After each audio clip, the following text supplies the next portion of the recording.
And good evening on a Thursday night. We're live from Stoner's Pizza on Forsyth Road. I'm Russell Deese. We're glad to have you with us on another college football Thursday night as we get ready for the playoff games coming up on Monday night. We're going to talk about all the bowl action so far, especially with the Southeastern Conference, as the Missouri Tigers fell yesterday to Coach Tom Herman and the Texas Longhorns in an interesting game, and is it Drew Lock's last game in a Missouri uniform. We've got a lot to talk about tonight, including the two playoff games as the Alabama Crimson Tide takes on the Clemson Tigers and the Georgia Bulldogs take on the Oklahoma Sooners at Mercedes-Benz Stadium down in New Orleans in the Superdome. We'll talk all about it. Your phone calls tonight at 478-550-0524. Our Pick'em contest. We've only got 3 of them left. We're going to run down the winners so far this year and take a look at everybody's got a chance at the big grand prize joint drawing that will come up on the Thursday after the national championship game. So tonight we're going to pick the 2 playoff games. We're going to pick Alabama and Clemson, and we're going to pick Georgia and Oklahoma. Your call's starting in just a few minutes. We're going to take a break. Thank everybody that sponsors the show. We'll come back and we'll get it kicked off. You're listening to Gridiron Gab on a Thursday night, live from Stoner's Pizza here on Forsyth Road. Invite you to come out and join us. Eat some pizza or wings, calzone. They've got it all right here at Stoner's on Forsyth Road. We'll take our first break of the night, and we'll get the show kicked off when we come back. You're listening to Gridiron Gab on the DSBN Sports Network. We will be back. Oh my, what a pizza pie! Take one bite and you'll say it too. In fact, take one bite of anything they cook at Stoner's Pizza Joint and they've got you. You'll immediately taste the difference because they make their dough daily. Use only the finest cheese and top quality meats. Oh my, what a pizza pie! Take one bite and you'll say it too. In fact, take one bite of anything they cook at Stoner's Pizza Joint and they've got you. You'll immediately taste the difference because they make their dough daily. Use only the finest cheese and top quality meats. Stoner's even cuts their vegetables fresh every day. Combine all that on the crisp crust taste of a stone oven, and in between bites you'll say, oh my, what a pizza pie! Stoner's Pizza Joint, Forsyth Road, Macon, and Houston Lake Road, Warner Robins. Planning on a holiday party with friends, family, or coworkers? Texas Border Grill's private banquet room offers seating from 5 to 55. Lunch to dinner 7 days a week. Featuring an amazing menu with aged beef, seafood, and so many other signature dishes. Texas Border Grill. Hey folks, Russell from Gridiron Game of the Week. When you get ready to buy a new car or a newer automobile, there's always the dilemma of what to do with your current car. Well, that's where You Park 'Em, You Sell 'Em at 3306 Vineville Avenue comes in. You Park 'Em, You Sell 'Em is the original automobile dealership with the owner in mind. For 18 years, You Park 'Em, You Sell 'Em has been the only alternative to giving your car to a local dealer on a trade-in or trying to market your car yourself. So when you get ready to sell your old car, give them a call today at 254-6310. That's You Park 'Em, You Sell 'Em, 3306 Vineville Avenue. Hey folks, every now and then we're a little tight on cash. Well, if you're tight on cash, we want to encourage you to visit Pawn Max Incorporated, located at 2404 Pinona Avenue. Pawn Max is the place to get a loan or sell your valuables, hassle-free, making it easy to turn your unwanted gold, jewelry, tools, even firearms into cash. Why let your pieces collect dust when you need to collect dollars? They're licensed and insured and will give you the best money for your items. Go visit them today at 2404 Pinona Avenue right here in Macon, or visit them online at pawnmaxinc.com. It's football time in Middle Georgia, and that means it's time for the Macon Touchdown Club. Join us this year as we kick off our 72nd year at the Methodist Children's Home at 304 Pierce Avenue each and every Monday night. Come join us for a night filled of football fun and fellowship. We kick it off September the 11th. The Macon Touchdown Club, honoring student athletes since 1946. To find out more, log on to MaconTouchdownClub.com. Hey folks, it's Russell from Gridiron Game of the Week. You know, there comes a time when we all start to look for a brand new or even a newer automobile, and as a consumer, your choices have always been limited as to where to shop, and secondly, what to do with your current car. Take it to the local dealer and trade it in for wholesale, ride around town with that ugly for sale sign in the back window, or park it in your driveway and hope somebody stops by and they're really there to look at your car. Well, that's where the fine folks at U Park 'Em Used Salem at 3306 Vineville Avenue in Macon come in. U Park 'Em Used Salem is the original automobile dealership with the owner in mind. For almost 18 years, U Park 'Em Used Salem has been the alternative to giving your car away to the local dealer on a trade-in or trying to market the car yourself. The professional staff at U Park 'Em Used Salem has 35 years of experience in the automobile industry, and they're there solely to help you through the process of selling or buying your next car. If you have a car and you're ready to sell it, let the folks at U Park 'Em Used Salem show you how to maximize your vehicle's marketing and financial potential today. U Park 'Em Used Salem, the car lot for you. Remember, folks, don't just park it, sell it. Give them a call today, 478-254-6310. That's U Park 'Em Used Salem. Before you put your company logo or event name on the streets, say it with authority. Apparel Authority. Now at a new location off Eisenhower Parkway across from Lowe's. Shirts, hats, cups, pens, patches, we put your logo on almost anything. Our team provides quality craftsmanship and custom embroidery, and our screen printing will turn your design into wearable works of art. Call or stop by in person for a quote. Apparel Authority, now at a new location off Eisenhower Parkway across from Lowe's. This just in. A large storm in the Gulf has all but decimated the entire Gulf shrimping industry, with the exception of a lone shrimping boat manned by a legless veteran and a young gentleman that hasn't stopped waving at our cameras or telling us his mama's advice. Odd. In completely unrelated news, Kudzu Seafood Company, the authentic Gulf Coast seafood restaurant that brought the coast to Middle Georgia, has also cornered the shrimp market in Central Georgia.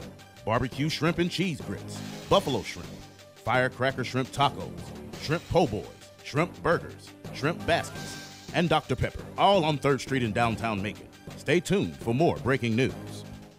Join us Monday night at the Methodist Children's Home on Pierce Avenue as the Macon Touchdown Club continues its 72nd season of honoring student athletes. Our program will begin at 6:30 with our dinner soon to follow. Our guest speaker this week is none other than former University of Georgia All-American and ESPN analyst Matt Stitzcomb. That's Monday night, November the 6th at the Methodist Children's Home. It's the Macon Touchdown Club. We'll see you on Monday night. For more information, just log on to MaconTouchdownClub.com.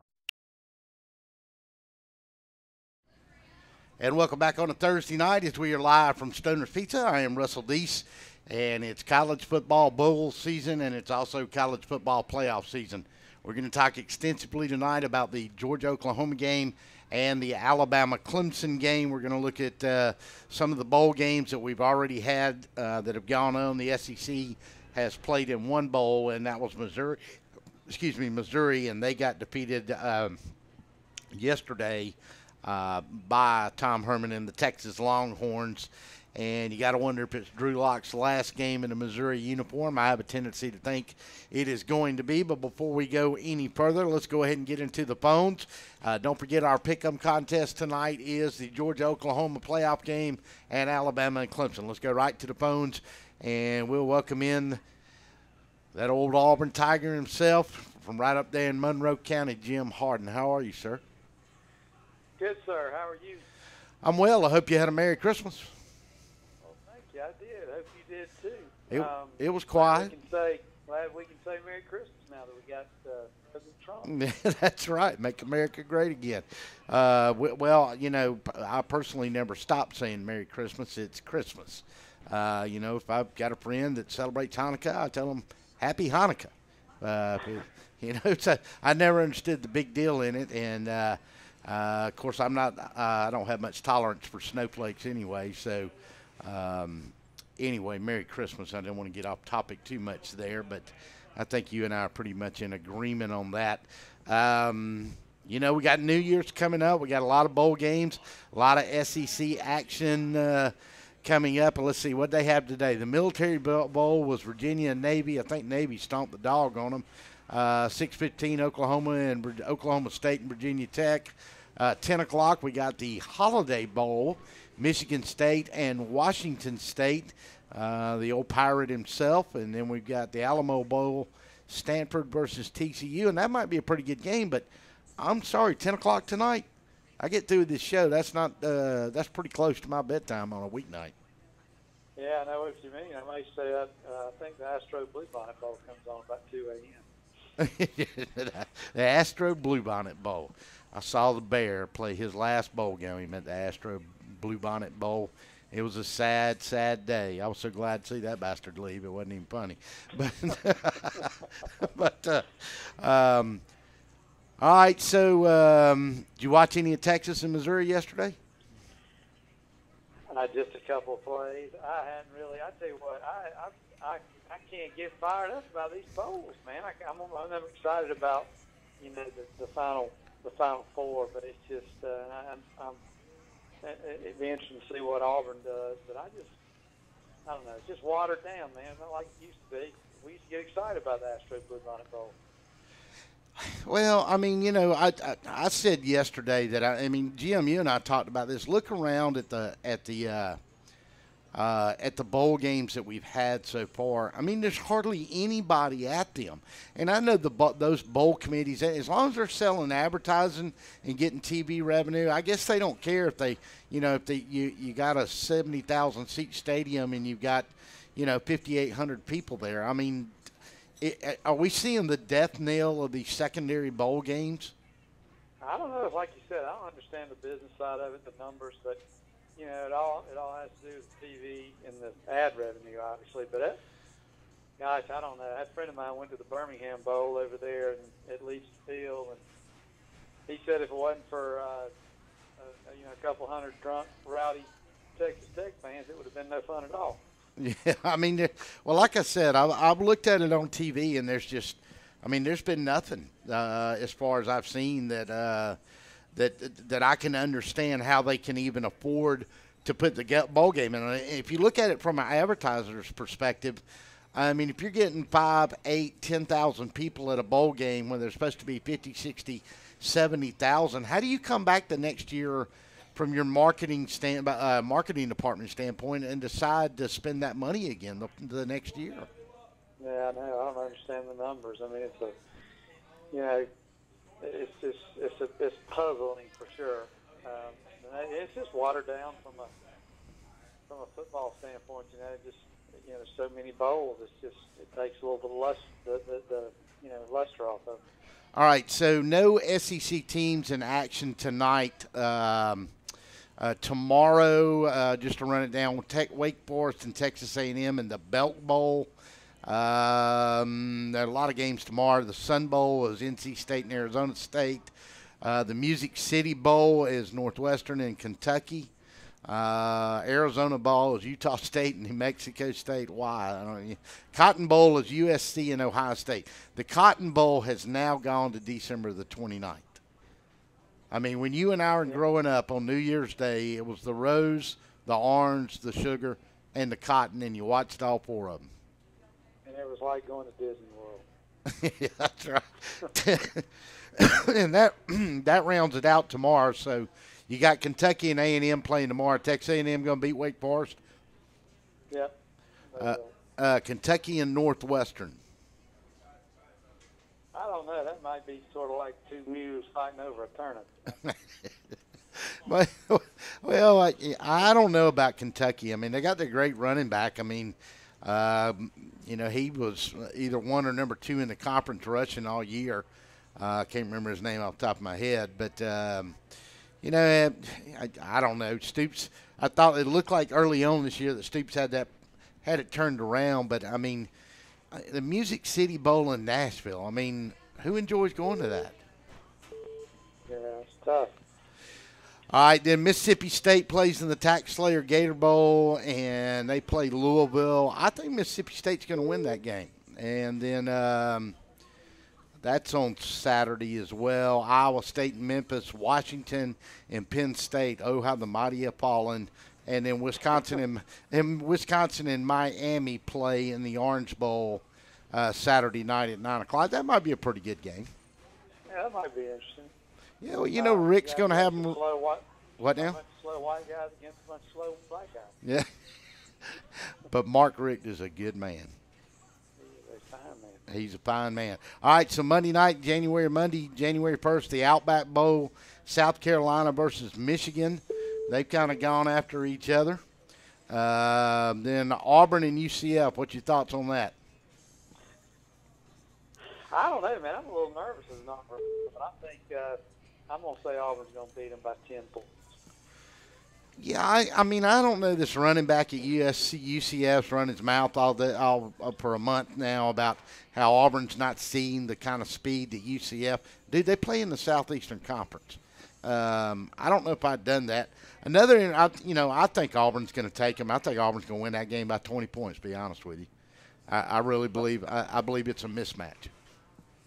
I hope you're right. Okay, so then LSU and Notre Dame. What's old Coach Joe gonna do? Yeah, you give the LSU head coach, give him a month to prepare. He's gonna be on Notre Dame like a cheap suit. Yeah, like a duck on a June boat, as they say. Yeah, I think LSU's gonna win that game too. Physically, I think they'll outman Notre Dame. And I think it's an important game as far as Orgeron is concerned, although they've got a little controversy going now that supposedly Matt Canada is out as offensive coordinator after the bowl game. That could affect how they play in that game. I tell you what, if I was a coach, one of these high-dollar coaches out there looking for a job, I'd want to go to LSU, man. That's awfully sorry. Well, I mean, there's certainly a lot of NFL talent to play with down there, and I mean, it wouldn't be a bad gig as far as I was concerned. All right, so let's get your thoughts real quick here. I got a couple other folks calling in. Georgia and Oklahoma. Well, let's do this one. Let's do Alabama and Clemson to start with. What do you think? To me, this has been the one game that's been hard for me to wrap my head around. Well, my thoughts on Clemson, I said losing Deshaun Watson, they would not be back to where they were last year. Obviously, I was wrong, but I think that, playing in the ACC, it's a little easier to kind of, get some of those victories and accumulate those wins and get back in a position. I'm not taking anything away from it. Saban is the coach everybody thinks he is, the months to prepare. I think that's the wild card when we talk about both of these games. All bets are off when you have a month off, and I think my gut would say Alabama would come out and just, they're going to be ready. The guys are going to be at the right place at the right time. They're going to be healed up a little bit, and I think they're going to beat Clemson by 10 points. Well, I know they lost another defensive guy, I think, that's going to be out. You and I have talked a lot about this, not on the show, but I agree with you. You give Nick Saban a month to get ready for you. I'll make two observations about both of these football teams. I don't think either one of them are as good of football teams as they were last year. I might be wrong. But I think Alabama it's got a little bit of a revenge factor in them. They've got a lot of seniors on that team. And one guy that has not had a breakout this year that I think is due for a breakout is Bo Scarborough. And I got a feeling Alabama's going to finally get their running game together that's been a little sluggish toward the end of the year. I don't think they're going to make Jalen Hurts throw the ball. I think Alabama's going to try to muscle that Clemson defense. Yeah, I think Alabama's going to win the game. But I was wrong at one time. I think it was about 1979, so I may be wrong again. Well, I mean, like you said, it's highly unusual for you to be wrong. Georgia and Oklahoma. Some people see this as a mismatch, that Georgia's defense, Oklahoma's not experienced anything like this, and that Georgia's going to slow the football game. They're going to play, 5 yards in a cloud of dust and keep Baker Mayfield standing on the sideline with 7, 8, 9, 10 play drives. Even if they don't score touchdowns on every one of them, he obviously can't hurt you if he's sitting on the sidelines. Well, these Georgia fans, they think if they say it enough, it'll be true. They don't have a clue. Again, with a month off, they certainly don't have a clue. And I do think if they had played, week after the season ended, I think Oklahoma was clicking. It would have been harder for Georgia to stop them. With a month to prepare, it might help Georgia a little bit, but nobody knows. I mean, I heard a guy say today, I don't even know the numbers, but Oklahoma's defense played better. All the Georgia fans trying to convince themselves Oklahoma's defense is no good, but they played better down the stretch. And, I think if Georgia gets behind, they're in trouble. if they can run the ball and speed up the game, and which I'm sure what they're going to try to do, and slow down Oklahoma's offense, and don't let them score points quick early in the game, they'll have a chance. But I don't know. My gut tells me Oklahoma's going to win. It's hard to predict this game. You listen to these Georgia fans, you just get sucked into their, mental delusions. But I think Oklahoma's going to do it.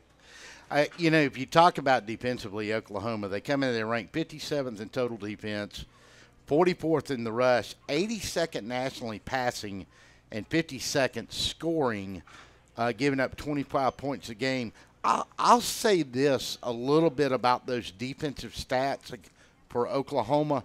I think they may be a little misleading because Oklahoma's offense has come in against everybody. I think they averaged 44 points a game this year. 41.9 points a game. You just get in a scoring contest with them, and everybody starts throwing the football all over the field to try to compete with them scoring. I think when your offense is putting up those kind of numbers, the statistics on your defense probably don't look as well as they should. Yeah, well, the Georgia fans, again, you hear a bias slant in the state. If you listen to that, Oklahoma's their defense has a month to prepare too. So you would think Georgia might, would be able to line it up and run it, but again, who knows? Anybody tries to act like they know what's going to happen is crazy. That's my prediction. All right, nobody knows. Pick these two games for me. First, Alabama, Clemson. Alabama, I can't remember. I sent you my scores earlier. I think Alabama wins by 3. Again, about they win by maybe 3 to 10 points. All right, and then Georgia and Oklahoma in that game. I think Oklahoma wins by 10. Well, it's going to be interesting. I think, like I said, I look at this game. To me, they're both pretty hard games to pick because of the month off. I got to believe Alabama's going to win this football game. The Georgia and Clemson game, I think it's going to be determined in the I think you'll know who wins the game by the end of the first quarter. I really do. I think that game is going to turn late in the first or early in the second. And I think you're going to have a winner in front of you when you get halfway through the second quarter with that football game. Yeah, Georgia fans, they don't, they again have to pick on them, but they're having fun. That's fine. But if Auburn would have gone up and 14-0 on them, they had to fumble down there in the championship game. That game would have probably been totally different. It's going to be the same against Oklahoma. If Oklahoma, were to go up on 14-0, they got a big problem because, I could steamroll them. Their defense versus Oklahoma's offense. And Georgia, if you turn it, even if you're speeding up the game and you drive and you turn clock, you don't get points. And Oklahoma, quick strike gets a touchdown, all of a sudden you can be down 21-6 and be in a lot of trouble against Oklahoma. Well, no, I agree with that because and a lot of people say they can't run the football, and let me tell you something, that's just not true. And I'll talk some stats a little later. They did not have a 1,000-yard rusher this year. This kid Rodney Anderson, he got 980 yards. But it's kind of like Georgia. Why throw the football when you run it so well? Well, on the same token for Oklahoma, why do you run the football when you can throw it so well? And so once again, stats don't lie, but liars figure, or however you want to put it. But I think they're both going to be two good football games to watch, and I'm looking forward to them. Yeah, it'll be fun. It will be fun. All right, we going up to Tallapoosa to go watch the possum drop for New Year's? Man, I'm already up here. I got my RV. I've been parked up here since Tuesday. Yes, sir. Well, the possum drop, if you hadn't been, you need to go. Tell us a little bit about Tallapoosa. Well, it's one of the most beautiful cities in the state of Georgia, up on the Alabama line, up in northwest Georgia, up where my kin folks are from. And, some folks have said it's a a drinking town with a football problem. They like the football up in Tallapoosa too. Well, the sky is clear and so is the shine. All right, so I got you on the pick 'em. You ain't won one this year. You need to get it together. Yeah, I know. I'm struggling, man. I'm sitting here. I'm focused on. I've been reading a book about Francis Marion, the Swamp Fox. The He was Swamp 5'2", 110. He killed more British soldiers than anybody in the Revolutionary War. So it's not the size of the dog in the fight. It's the size of the fight in the dog. Well, that's it. That's it. All right, we'll talk to you next Thursday. We'll see how your prognostications came out. All right, man. War Eagle. War Eagle, brother. See you. Thanks. All right, Jim, always with his insights, and generally none of them good for the dogs, but that's all right. We'll counterbalance that here shortly. You're just listening to Gridiron Gab. We're live from Stoner's Pizza on Forsyth Road. We're talking the college football playoffs. We're talking the bowl games. We're talking SEC. How will they fare this year in the bowl games? So far, only one has been in it, and that's Missouri. They didn't fare too well. We're going to take a second time out. We'll come back with your calls at 478-550-0524. We'll be back after this timeout. Oh my, what a pizza pie!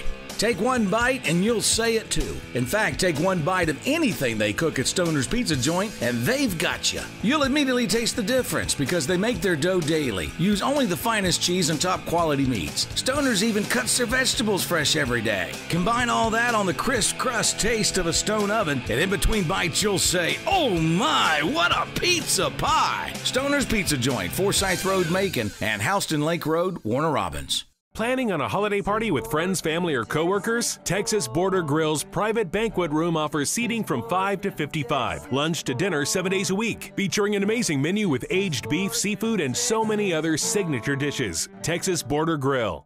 Hey, folks. Okay. All right, welcome back on a Thursday night. We are live from Stoner's Pizza on Forsyth Road, and we're glad to be joined on the phone lines right now by the man, the myth, the legend, none other than the guy that's going to give us his prognostications and insights into this college football playoff weekend, and that's none other than Bobby Pope. Bobby, how are you? I'm doing good, Russell. I hope you had a great Christmas and looking forward to a good New Year. Yep, Merry Christmas to you. I hope y'all had a good one. I know you got grandbabies now, and that's always a fun time of year with them. So you watched any football? Oh, yeah. That's a pretty good ball game, that Virginia Tech game. 7-6. I don't know. That was close to half, and we're going out at dinner. So I just wanted to get back and see the last few minutes of it anyway. Yeah, and we were talking about that. Oklahoma State is up at the half, 13-7 over Virginia Tech, and they scored then in the last minute and 40 seconds because when I left it, Virginia Tech had punted to them, and they must have. Well, that's a quick strike offense anyway. Oh yeah, Oklahoma State put 10 up in the second quarter after Virginia scored on their opening drive, and they must have scored. Like you said, really late. The only other game I saw today was Navy and Virginia, and I was surprised Navy just trounced Virginia 49-7. 49-7. I couldn't believe that. I really thought Virginia probably would beat them just because of the talent they played. Because Navy had not played that well this year, but that quarterback, I think his name was Abney, was pretty damn good. Not good as they had last year, but he was good. All right, Bobby, I know you're headed off to do some stuff with your family. I want to get right into this.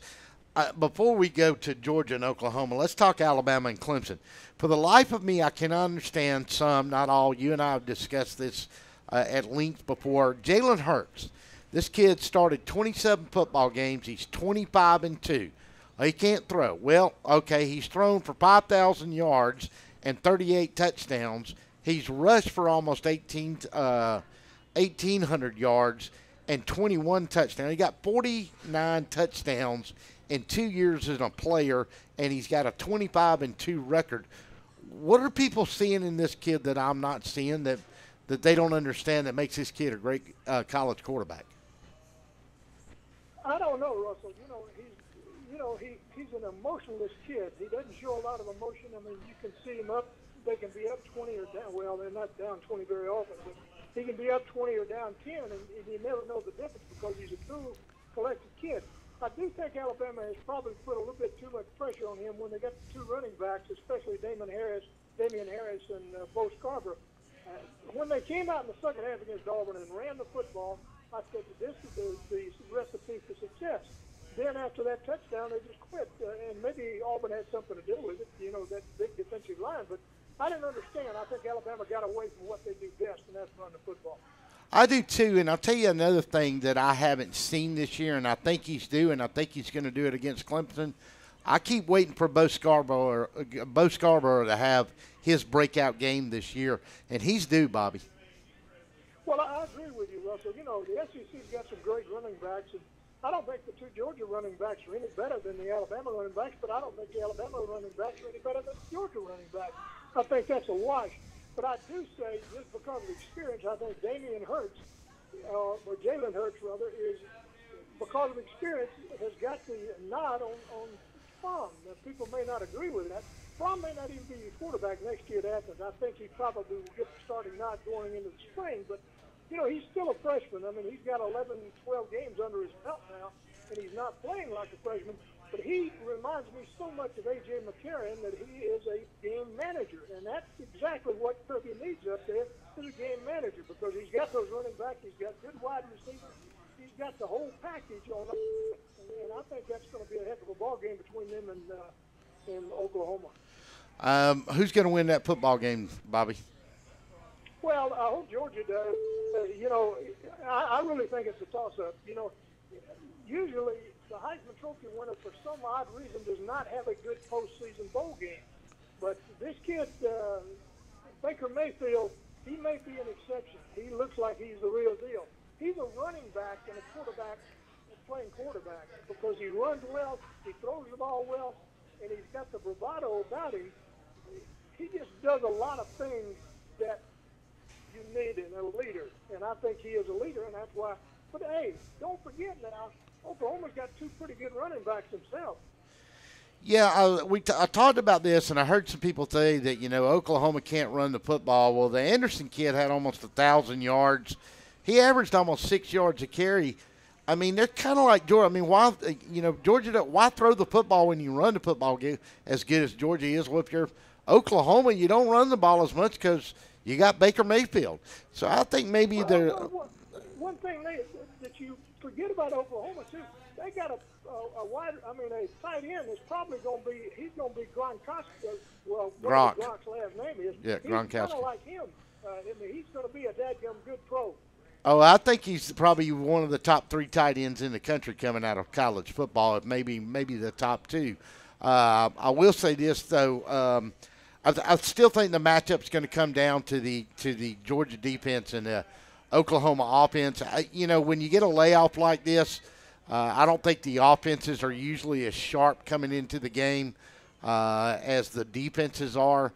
I just got a feeling this game's going to turn halfway through the second quarter, and you're going to know who your winner is with about 5 minutes to go before half, and I think that's going to hold true. Whoever it is, I think the winner's going to be up going into halftime. It's going to stay that way. Well, I look forward to go right down to the wire, Russell. I really do. Maybe who's got the ball last may win the ball game.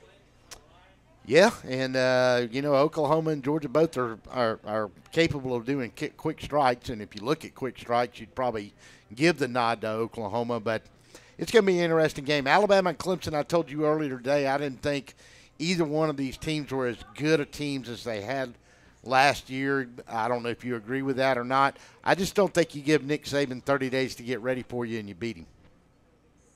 Well, I have to agree with you there because he's always played Clemson a week after because they've always met in the final. Now they're meeting in the semifinals, and that's a different scenario. He's going to have a week to prepare for the next game, but like you said, he's had 30 days to prepare for this one coming up. So, yeah, I'll look for Alabama to win the ball game. I don't know that it'll be a runaway. I don't think it will be, but I'll look for Alabama to win by a touchdown. All right, so you're picking Alabama. Give me a winner in Georgia and Oklahoma. Well, I look for Georgia to win by 3. The Dogs by 3. I think they're both going to be great football games, and so it's an all-SEC national championship according to you, and the East Coast and West Coast press will lose their minds. what I look for. I think that's what everybody wanted in the SEC championship game. But I did predict that Auburn would beat Alabama and beat Georgia, and exactly what happened, that Alabama would still get the nod and Georgia would get the SEC championship. But Alabama, you know, Georgia's won 13 SEC championships. Dale Bryant won 13 SEC championships by himself. And that's no knock on Georgia now. And Alabama has won, whether you want to count them all or not, they've won 16 national championships. So they got a little bit of tradition on their side. It ought to be a heck of a football game if they both make it, and I do hope they both make it, because I'd love to see an SEC championship final.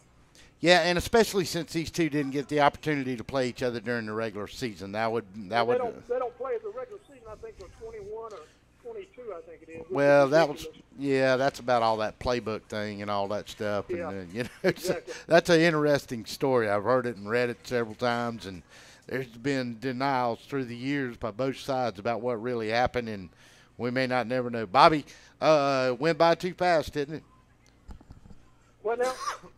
I said this. Excuse me. I said the season went by too fast on us, didn't it? Oh yeah, you know, a week and a half and it's all over, and I'm already depressed. Well, we got the Jamboree coming up at the Touchdown Club on February 19th, correct? Yep, that's right. With Gus, get on the bus, Gus. Get on the Gus bus. Is he gonna throttle UCF? I think he will. I really do. All right, Bobby. Enjoy your dinner. Thank you. Now. Thank you for calling. Thanks, bud. All right, Bobby Pope with his thoughts. Always good to talk to Bobby. I wish we had a little more time with him, but we didn't, and we'll talk to him before the national championship game gets here, whoever that may be, as we'll look forward to talking to him before we get to the national championship game. He believes the Dogs and the Crimson Tide are going to get it done.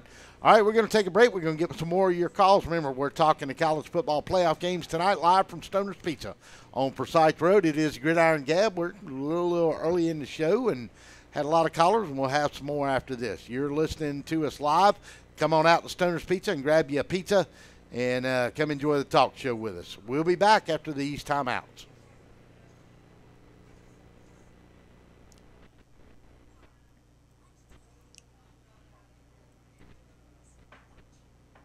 Before you put your company logo or event name on the streets, say it with authority.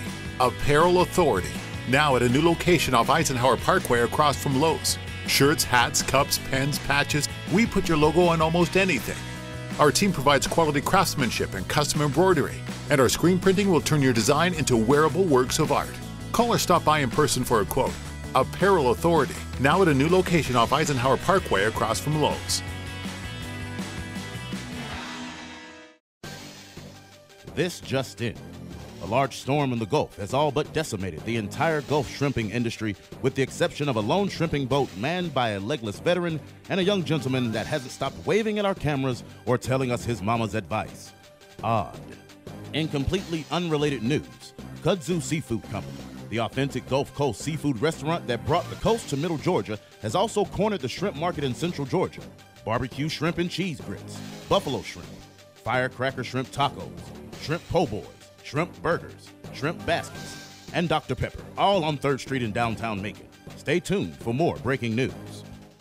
Join us Monday night at the Methodist Children's Home on Pierce Avenue as the Macon Touchdown Club continues its 72nd season of honoring student athletes. Our program will begin at 6:30 with our dinner soon to follow. Our guest speaker this week is none other than former University of Georgia All-American and ESPN analyst Matt Stitzcomb. That's Monday night, November the 6th at the Methodist Children's Home. It's the Macon Touchdown Club. We'll see you on Monday night. For more information, just log on to MaconTouchdownClub.com.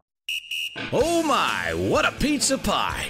Take one bite and you'll say it too. In fact, take one bite of anything they cook at Stoner's Pizza Joint and they've got you. You'll immediately taste the difference because they make their dough daily, use only the finest cheese and top quality meats. Stoner's even cuts their vegetables fresh every day. Combine all that on the crisp crust taste of a stone oven, and in between bites you'll say, oh my, what a pizza pie! Stoner's Pizza Joint, Forsyth Road, Macon, and Houston Lake Road, Warner Robins. Planning on a holiday party with friends, family, or coworkers? Texas Border Grill's private banquet room offers seating from 5 to 55. Lunch to dinner 7 days a week. Featuring an amazing menu with aged beef, seafood, and so many other signature dishes. Texas Border Grill.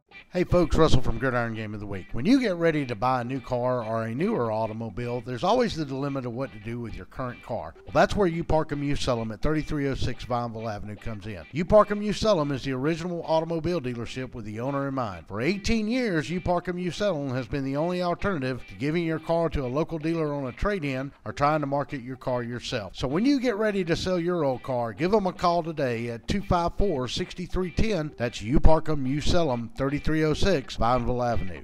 Hey folks, every now and then we're a little tight on cash. Well, if you're tight on cash, we want to encourage you to visit Pawn Max Incorporated, located at 2404 Pinona Avenue. Pawn Max is the place to get a loan or sell your valuables. Hassle-free, making it easy to turn your unwanted gold, jewelry, tools, even firearms into cash. Why let your pieces collect dust when you need to collect dollars? They're licensed and insured and will give you the best money for your items. Go visit them today at 2404 Pinona Avenue right here in Macon, or visit them online at pawnmaxinc.com. It's football time in Middle Georgia, and that means it's time for the Macon Touchdown Club. Join us this year as we kick off our 72nd year at the Methodist Children's Home at 304 Pierce Avenue each and every Monday night. Come join us for a night filled of football fun and fellowship. We kick it off September the 11th. The Macon Touchdown Club, honoring student athletes since 1946. To find out more, log on to MaconTouchdownClub.com. Hey folks, it's Russell from Gridiron Game of the Week. You know, there comes a time when we all start to look for a brand new or even a newer automobile, and as a consumer, your choices have always been limited as to where to shop, and secondly, what to do with your current car. Take it to the local dealer and trade it in for wholesale, ride around town with that ugly for sale sign in the back window, or park it in your driveway and hope somebody stops by and they're really there to look at your car. Well, that's where the fine folks at You Park 'Em, You Sell 'Em at 3306 Vineville Avenue in Macon come in. You Park 'Em, You Sell 'Em is the original automobile dealership with the owner in mind. For almost 18 years, You Park 'Em, You Sell 'Em has been the alternative to giving your car away to the local dealer on a trade-in or trying to market the car yourself. The professional staff at You Park 'Em, You Sell 'Em has 35 years of experience in the automobile industry, and they're there solely to help you through the process of selling or buying your next car. If you have a car and you're ready to sell it, let the folks at You Park 'Em, You Sell 'Em show you how to maximize your vehicle's marketing and financial potential today. You Park 'Em, You Sell 'Em, the car lot for you. Remember folks, don't just park it, sell it. Give them a call today, 478-254-6310. That's You Park 'Em, You Sell 'Em. Before you put your company logo or event name on the streets, say it with authority. Apparel Authority. Now at a new location off Eisenhower Parkway across from Lowe's. Shirts, hats, cups, pens, patches, we put your logo on almost anything. Our team provides quality craftsmanship and custom embroidery, and our screen printing will turn your design into wearable works of art. Call or stop by in person for a quote. Apparel Authority, now at a new location off Eisenhower Parkway across from Lowe's. This just in. A large storm in the Gulf has all but decimated the entire Gulf shrimping industry, with the exception of a lone shrimping boat manned by a legless veteran and a young gentleman that hasn't stopped waving at our cameras or telling us his mama's advice. Odd. In completely unrelated news, Kudzu Seafood Company, the authentic Gulf Coast seafood restaurant that brought the coast to Middle Georgia, has also cornered the shrimp market in Central Georgia.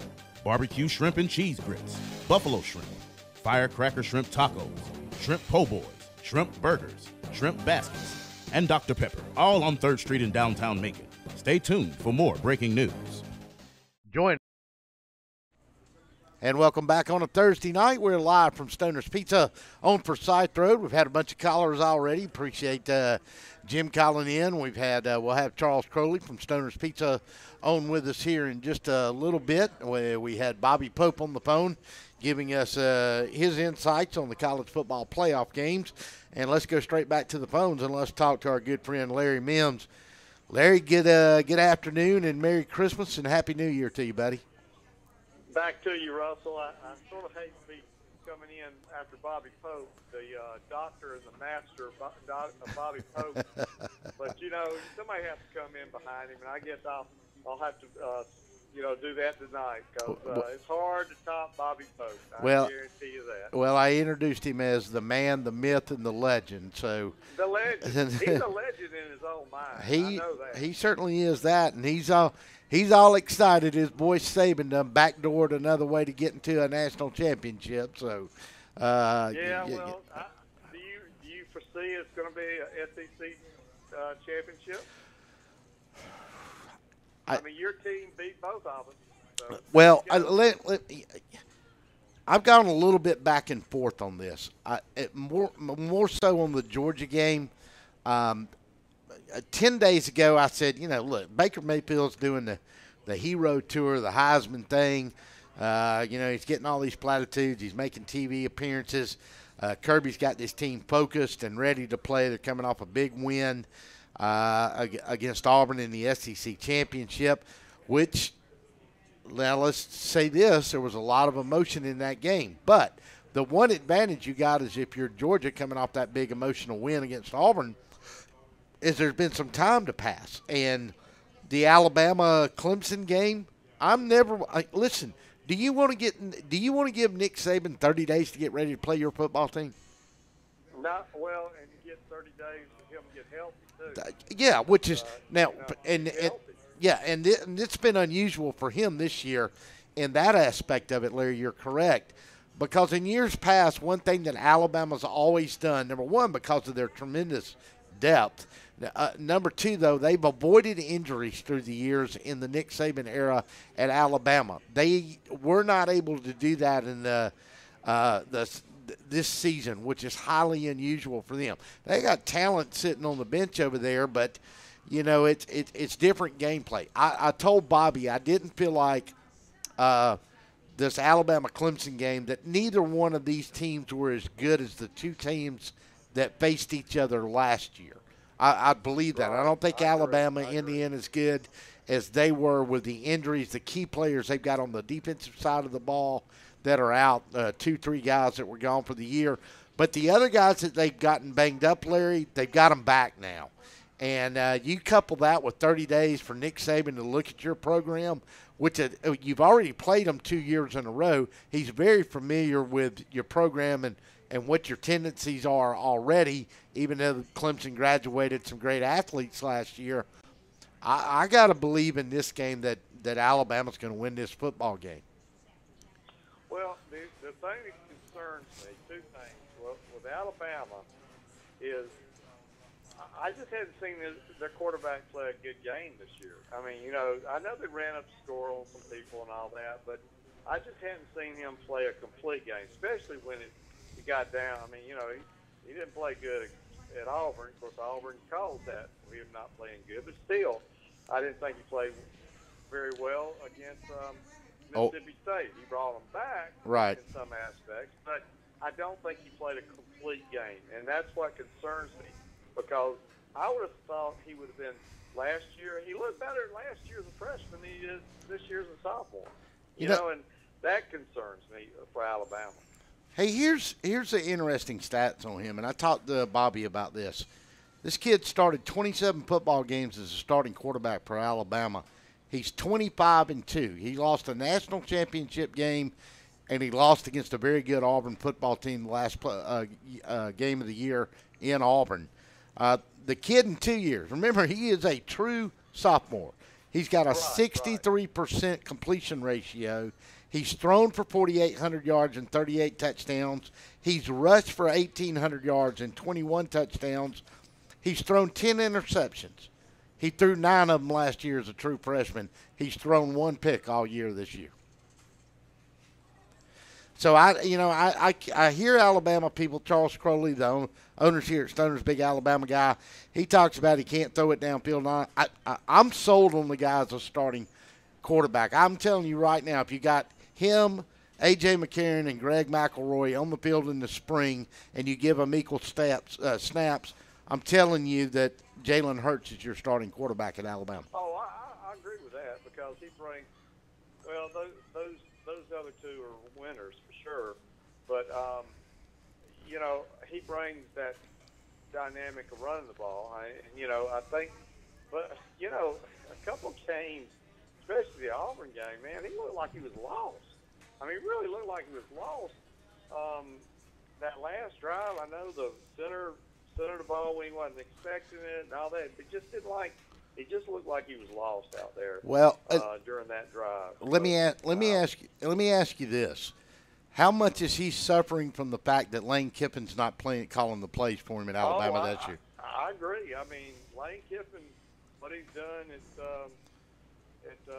Florida, what's it called, Florida Atlantic. I mean, it's just been phenomenal. And we don't want after he's left the SEC like he did with Tennessee. We just sort of all of us had a little bad taste in our mouth with Lane Kiffin. We felt like whatever Saban gave him, we were sort of glad to see that. At least I was. But, because I've got some, I'm sort of changing gears here, Russell, but this is something I've always said, and I'll continue to say it till the day I die. I do not believe, I hadn't lost you, have I? No, I'm here. I'm listening. Okay, well, my battery's fixing to go dead. Okay, if I lose you, I'm sorry. They make a plug on it. I know. I should be plugged it in somewhere. But anyway, I just feel like Lane Kiffin, though, he's done a great job. They do miss him there. And let me get back to Baker for just a minute and say something about Baker. I know I'm all around the plant. That's all right. Go ahead. But Baker, not one, very few Heisman Trophy winners, especially quarterbacks, have a good New Year's bowl game or has a good bowl game. It's always been proven whoever wins the Heisman doesn't really have a good bowl game. I agree. I mean, just like you were saying, he's all out doing this and doing that and all that.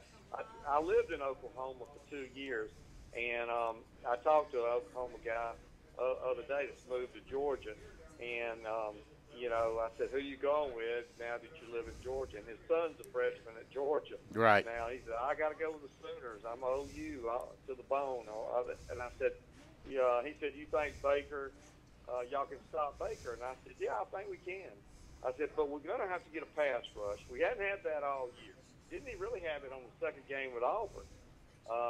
The only bad thing is y'all didn't have a running back. I mean, y'all tried. I mean, I give him all the, claps on the back and whatever for him going out there and trying. But, y'all really didn't have a running back like you did in the first time. But we really didn't rush your quarterback then.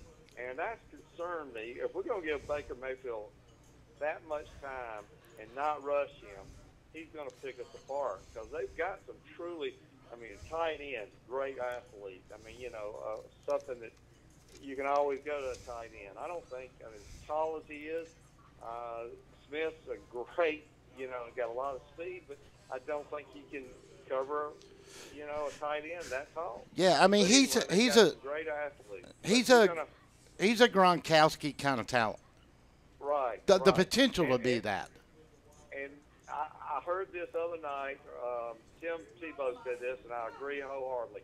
We have to stop them on four. We have to stop them 4 times in the game to win the game. And I believe we're going to have to score at least. I'm going to give you my score: Georgia 32, Oklahoma 27. I'm going to go Alabama 22, and I'm going to go Clemson 19. 3 points. If you look at those scores, that Bama-Clemson game, you're laying on defense in that game. And I think with the offenses between Georgia and Oklahoma, you're talking about pretty much a defensive game there with that kind of score. Well, you are. That's still stopping them, and now we're going to have to, and I told the guy from Oklahoma this, we're going to have some drives, and some of the drives are going to take some time off. And if you take time off, you keep Baker Mayfield off the field, and neither one is going to score that much. But when we get in the red zone, we're going to have to score 7 instead of kicking field goals too, because that could come back because they're going to score some touchdowns. Well, so, I think some of the stats, and I told Bobby this on the Oklahoma defense, are a little misleading. Look, the Big 12's not the SEC, but there's a lot. I think there's more offense out there for the most part. I think the SEC is still king of defenses. Georgia's going to want to slow the game down. They're going to want to have 7, 8, 9, right. 10, 11, 12 play drives. Listen, Baker Mayfield can't hurt you if you're sitting on the sideline, right? That's true. And I'm pulling for an SEC championship game, Russell, and then Auburn can say we beat them both, and y'all will be happy about that, and I'll be happy about that. Y'all can say it all you want to, because we'll be in the national championship game. So, well, just on an aside before I let you go here, Auburn's playing UCF, who's undefeated, and of course there's been a lot of locker room talk from the UCF guys. Bobby and I talked about it. I think they kind of lost their mind, kind of jawing at an SEC team like that that's proven if they're healthy they can play with anybody in the country. I don't. You think Auburn is going to take them to the woodshed up at the Chick-fil-A Bowl?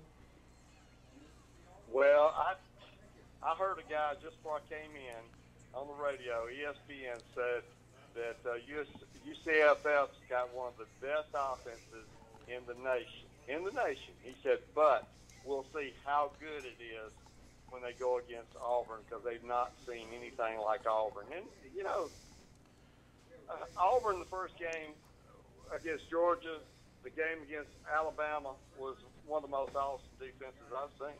Awesome. I mean, you know, but we'll have to see who shows up for that game, too. I mean, I don't believe they'll do anything like that against y'all for sure. Yeah. I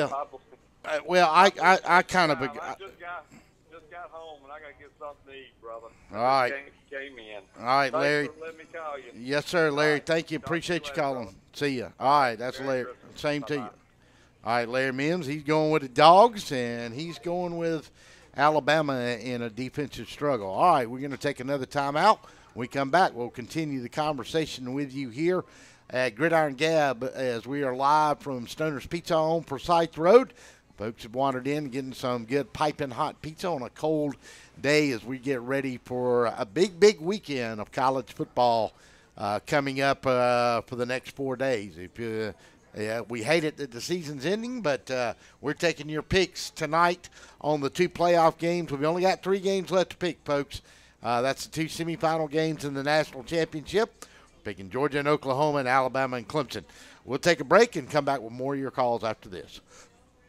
Join us Monday night at the Methodist Children's Home on Pierce Avenue as the Macon Touchdown Club continues its 72nd season of honoring student athletes. Our program will begin at 6:30 with our dinner soon to follow. Our guest speaker this week is none other than former University of Georgia All-American and ESPN analyst Matt Stitzcomb. That's Monday night, November the 6th at the Methodist Children's Home. It's the Macon Touchdown Club. We'll see you on Monday night. For more information, just log on to MaconTouchdownClub.com.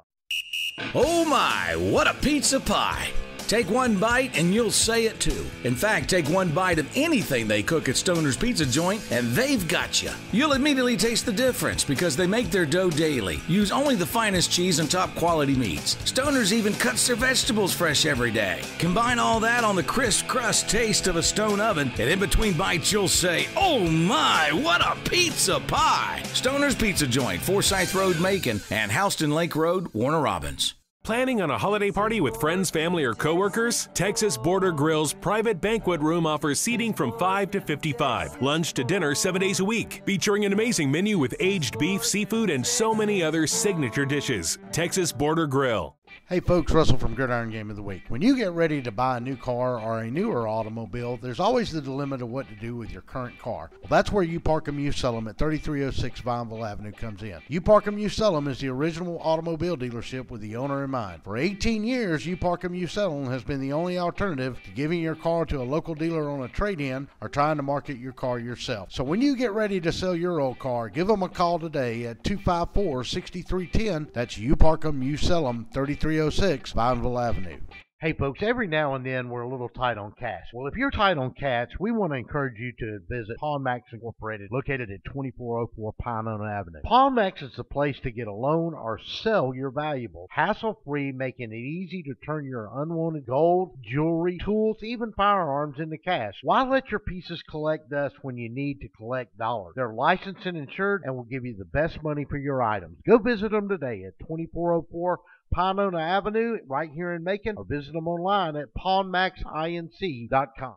It's football time in Middle Georgia, and that means it's time for the Macon Touchdown Club. Join us this year as we kick off our 72nd year at the Methodist Children's Home at 304 Pierce Avenue each and every Monday night. Come join us for a night filled of football fun and fellowship. We kick it off September the 11th. The Macon Touchdown Club, honoring student athletes since 1946. To find out more, log on to MaconTouchdownClub.com. Hey folks, it's Russell from Gridiron Game of the Week. You know, there comes a time when we all start to look for a brand new or even a newer automobile, and as a consumer, your choices have always been limited as to where to shop, and secondly, what to do with your current car. Take it to the local dealer and trade it in for wholesale, ride around town with that ugly for sale sign in the back window, or park it in your driveway and hope somebody stops by and they're really there to look at your car. Well, that's where the fine folks at U Park 'em Used Sell 'em at 3306 Vineville Avenue in Macon come in. U Park 'em Used Sell 'em is the original automobile dealership with the owner in mind. For almost 18 years, U Park 'em Used Sell 'em has been the alternative to giving your car away to the local dealer on a trade-in or trying to market the car yourself. The professional staff at U Park 'em Used Sell 'em has 35 years of experience in the automobile industry, and they're there solely to help you through the process of selling or buying your next car. If you have a car and you're ready to sell it, let the folks at U Park 'em Used Sell 'em show you how to maximize your vehicle's marketing and financial potential today. U Park 'em Used Sell 'em, the car lot for you. Remember folks, don't just park it, sell it. Give them a call today, 478-254-6310. That's U Park 'em Used Sell 'em. Before you put your company logo or event name on the streets, say it with authority. Apparel Authority. Now at a new location off Eisenhower Parkway across from Lowe's. Shirts, hats, cups, pens, patches, we put your logo on almost anything. Our team provides quality craftsmanship and custom embroidery, and our screen printing will turn your design into wearable works of art. Call or stop by in person for a quote. Apparel Authority, now at a new location off Eisenhower Parkway across from Lowe's. This just in. A large storm in the Gulf has all but decimated the entire Gulf shrimping industry, with the exception of a lone shrimping boat manned by a legless veteran and a young gentleman that hasn't stopped waving at our cameras or telling us his mama's advice. Odd. In completely unrelated news, Kudzu Seafood Company, the authentic Gulf Coast seafood restaurant that brought the coast to Middle Georgia, has also cornered the shrimp market in Central Georgia. Barbecue shrimp and cheese grits, buffalo shrimp, firecracker shrimp tacos, shrimp po' boys, shrimp burgers, shrimp baskets, and Dr. Pepper, all on 3rd Street in downtown Macon. Stay tuned for more breaking news. Join us Monday night at the Methodist Children's Home on Pierce Avenue as the Macon Touchdown Club continues its 72nd season of honoring student athletes. Our program will begin at 6:30 with our dinner soon to follow. Our guest speaker this week is none other than former University of Georgia All-American and ESPN analyst Matt Stitzcomb. That's Monday night, November the 6th at the Methodist Children's Home. It's the Macon Touchdown Club. We'll see you on Monday night. For more information, just log on to MaconTouchdownClub.com. Oh my, what a pizza pie! Take one bite and you'll say it too. In fact, take one bite of anything they cook at Stoner's Pizza Joint and they've got you. You'll immediately taste the difference because they make their dough daily. Use only the finest cheese and top quality meats. Stoner's even cuts their vegetables fresh every day. Combine all that on the crisp crust taste of a stone oven, and in between bites you'll say, oh my, what a pizza pie! Stoner's Pizza Joint, Forsyth Road, Macon, and Houston Lake Road, Warner Robins. Planning. And welcome back in on a Thursday night. We're live from Stoner's Pizza on Forsyth Road. We're talking college football. All the bowl games are now underway. Let's see if we can give you an update on the score. What we got here tonight, real quick. Oklahoma State's gone up 20-7. Navy has beaten Virginia 49-7. 10 o'clock tonight at Stanford. Number 13, Stanford and TCU, the future home at Stanford of Toby Umera from Stratford Academy. He graduates this year. He'll be playing at Stanford next year.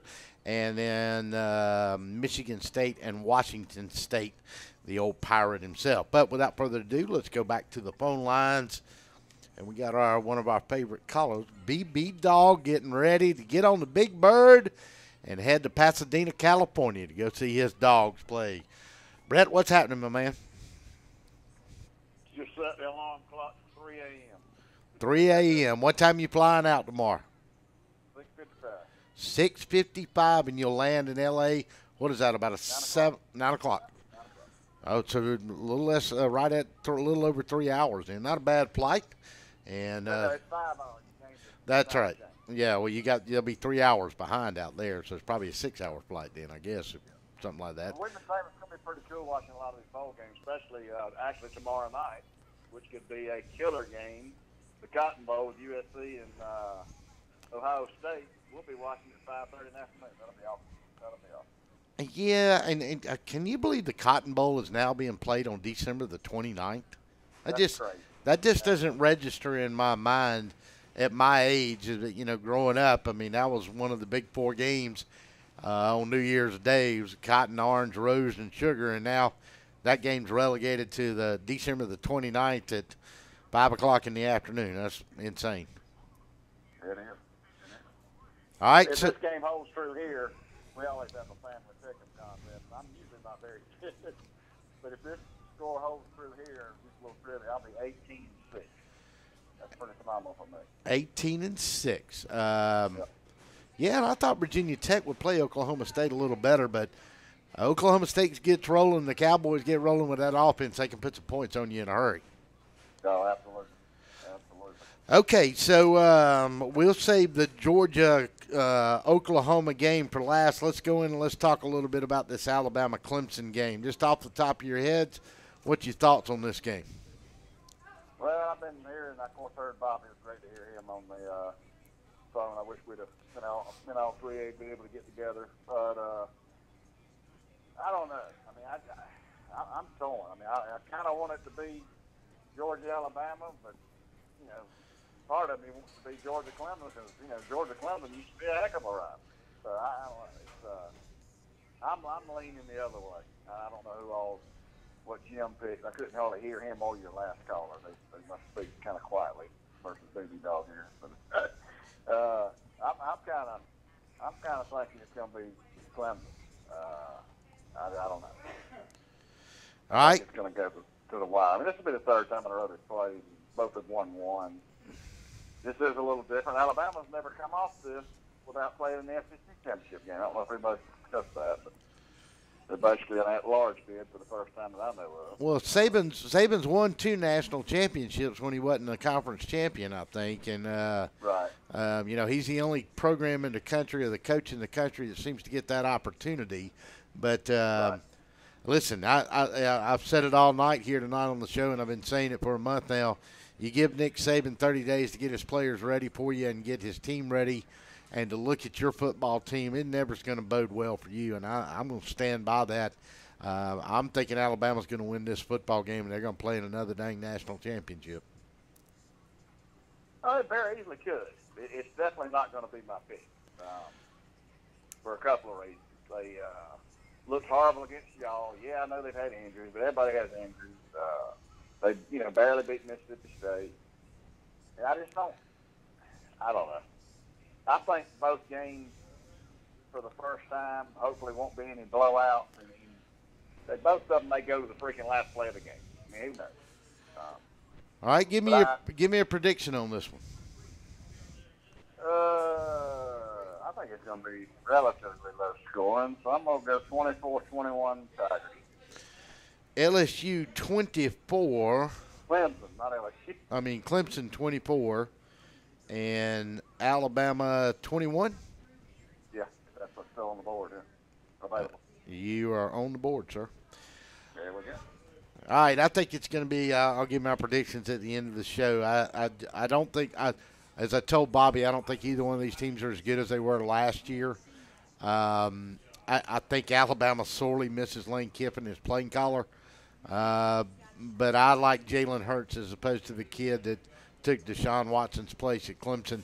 I think Clemson can be shut down offensively. Auburn proved that at the first of the year. They're very good on defense. I think Alabama's Bo Scarborough has his breakout game that folks that follow Alabama in the SEC have kind of been waiting for him to have. And I think that's going to be the difference in the game. But I agree with you. It'll be another close football game. It'll be a 3-6 point game. I don't have any doubt about that.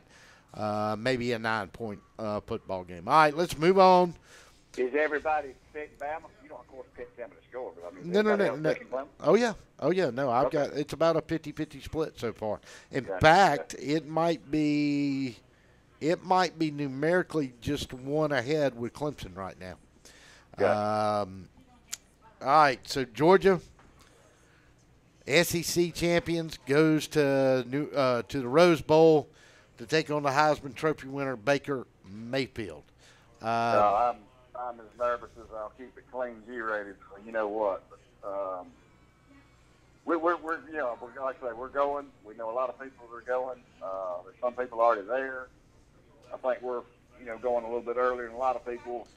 And we did it because Dawn luckily has a corporate department out there. She gets to everything off for her, and it was just a $5,000 to $6,000 trip into a $3,000 trip or whatever it's going to cost. We're very excited about it. Look for me on Facebook. I'll be doing something silly every day leading up to the game from LA. Plus, we're going to be 2 nights in Hollywood. That's going to be cool as hell right there. Come out of our hotel and we're by the Walk of Fame and who knows what kind of bars and restaurants. So it's, we're looking very forward to it. The game itself, I think, is going to be crazy. Not sure if we're going to make that parade, but we'll see. That depends on. I'm very nervous. Everybody knows it's been in the paper. It's been talked about on the TV till we're blue in the face about what's got to happen. Georgia's defense against their offense, yada, yada, yada. And I agree with that. But I think in the end, number 4, Hardman, and number 6, Williams are going to make some special play. I think we're going to have some wrinkles. I hope we do. Being a flea flicker, reverse, whatever it may be. But if we run the rock down their throat, well, God, that's going to keep Mayfield off the field. In fact, if I'm not a Georgia fan, I don't know that I don't lean the other way. Of course, I keep picking it, I think. But I think it's going to be I don't know how it can't be really a shootout. You can't stop them. What's the least points they scored all year? I don't know, in the 30s, I'm sure. Yeah, they had, I think, one game. They come in averaging 41.7 points per game.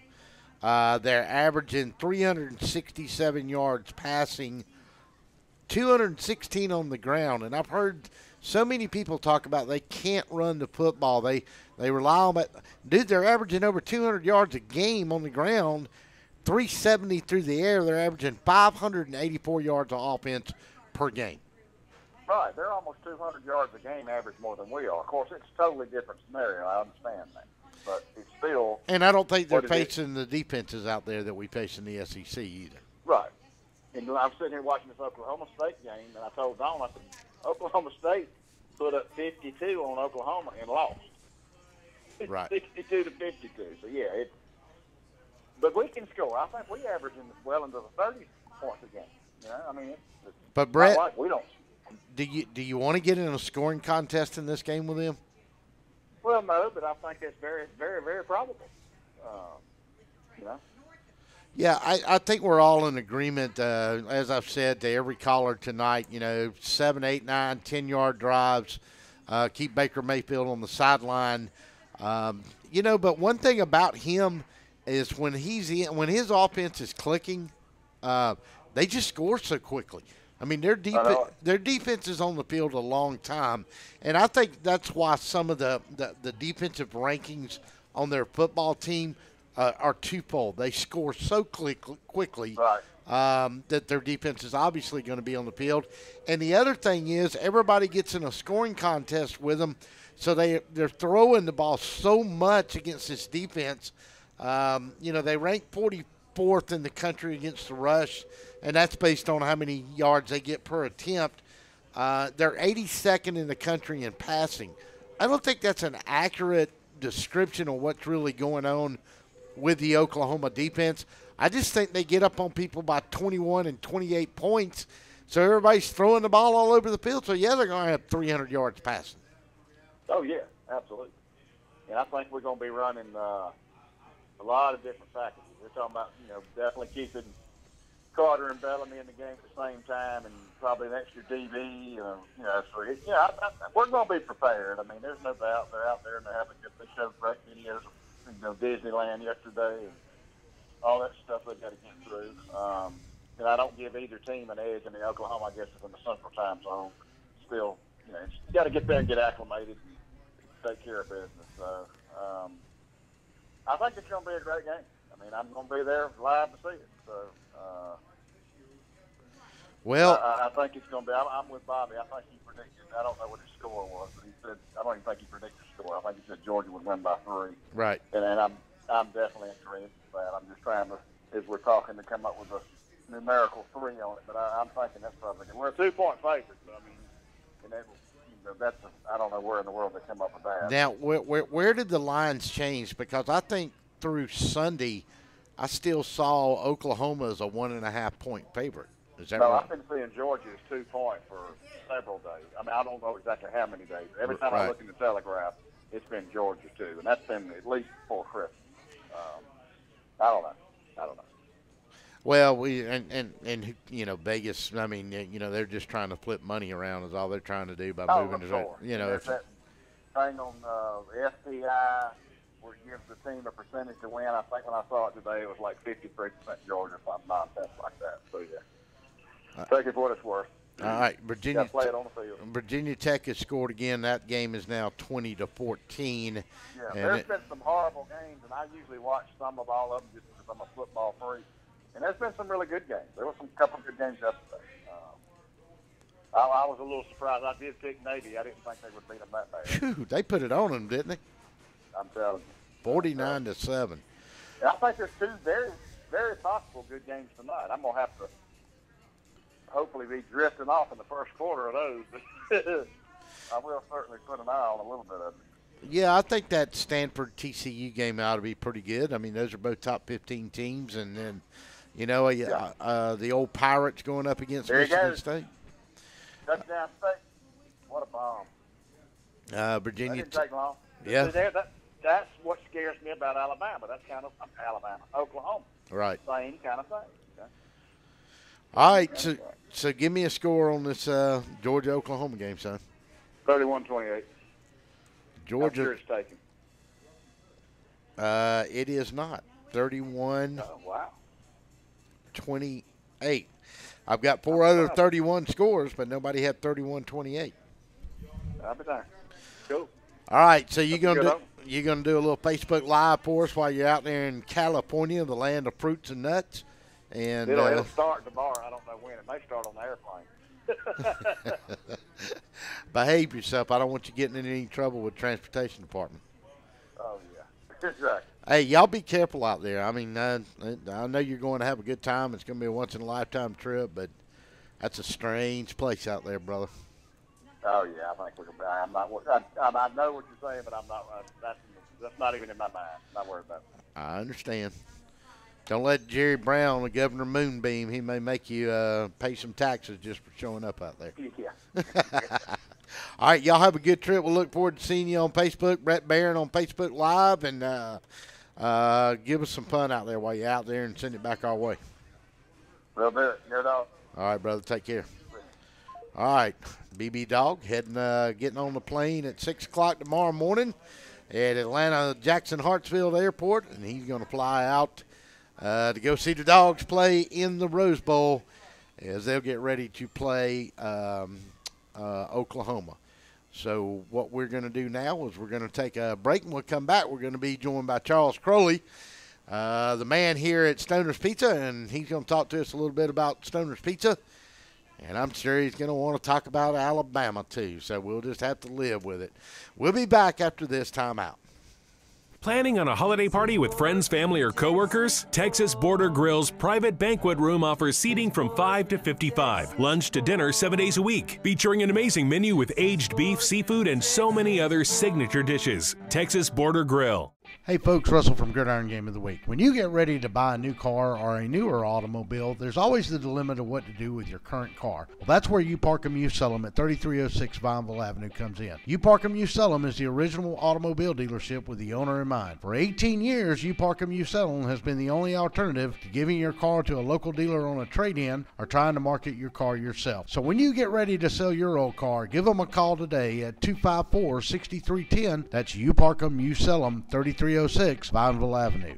Hey folks, every now and then we're a little tight on cash. Well, if you're tight on cash, we want to encourage you to visit Pawn Max Incorporated, located at 2404 Pinona Avenue. Pawn Max is the place to get a loan or sell your valuables, hassle-free, making it easy to turn your unwanted gold, jewelry, tools, even firearms into cash. Why let your pieces collect dust when you need to collect dollars? They're licensed and insured and will give you the best money for your items. Go visit them today at 2404 Pinona Avenue right here in Macon, or visit them online at pawnmaxinc.com. It's football time in Middle Georgia, and that means it's time for the Macon Touchdown Club. Join us this year as we kick off our 72nd year at the Methodist Children's Home at 304 Pierce Avenue each and every Monday night. Come join us for a night filled of football fun and fellowship. We kick it off September the 11th. The Macon Touchdown Club, honoring student athletes since 1946. To find out more, log on to MaconTouchdownClub.com. Hey folks, it's Russell from Gridiron Game of the Week. You know, there comes a time when we all start to look for a brand new or even a newer automobile, and as a consumer, your choices have always been limited as to where to shop, and secondly, what to do with your current car. Take it to the local dealer and trade it in for wholesale, ride around town with that ugly for sale sign in the back window, or park it in your driveway and hope somebody stops by and they're really there to look at your car.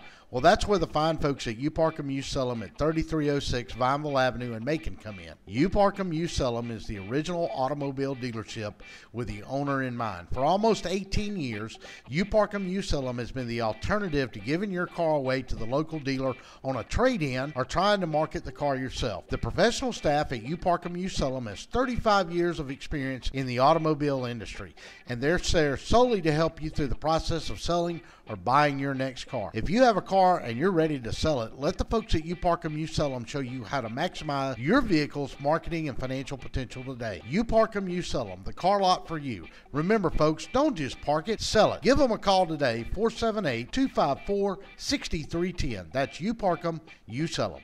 Before you put your company logo or event name on the streets, say it with authority. Apparel Authority.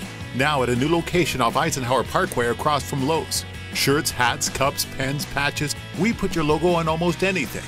Our team provides quality craftsmanship and custom embroidery, and our screen printing will turn your design into wearable works of art. Call or stop by in person for a quote. Apparel Authority, now at a new location off Eisenhower Parkway across from Lowe's.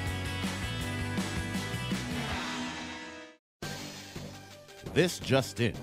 A large storm in the Gulf has all but decimated the entire Gulf shrimping industry, with the exception of a lone shrimping boat manned by a legless veteran and a young gentleman that hasn't stopped waving at our cameras or telling us his mama's advice.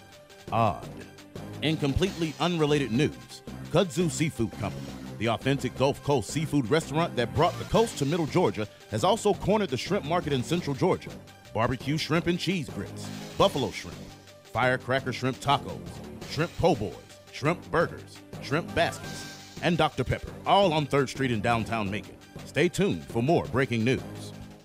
Join us Monday night at the Methodist Children's Home on Pierce Avenue as the Macon Touchdown Club continues its 72nd season of honoring student athletes. Our program will begin at 6:30 with our dinner soon to follow. Our guest speaker this week is none other than former University of Georgia All-American and ESPN analyst Matt Stitzcomb. That's Monday night, November the 6th at the Methodist Children's Home. It's the Macon Touchdown Club. We'll see you on Monday night. For more information, just log on to MaconTouchdownClub.com. And welcome back on a Thursday night as we're live at Stoner's Pizza, inviting you to come out and eat some pizza or wings with us, salads. We got it all. We're joined now by Charles Crowley, the proprietor here at Stoner's Pizza. Well, you've heard all this talk. First of all, hope you had a good Christmas. I sure did. You like my new Alabama hat? I love it. Have a War Eagle New Year. You took some time off, a little bit of time off, spent it with family over Christmas. Getting ready to wind down the year this year. So what's going on between now? Still holiday mode. A lot of people are off this whole week as we get into the new year. Tell some folks about what's going on here at Stoners. Well, I do have some good news. Earlier this year, the price of wings went up like 25%. Wow. In like a 2-month period.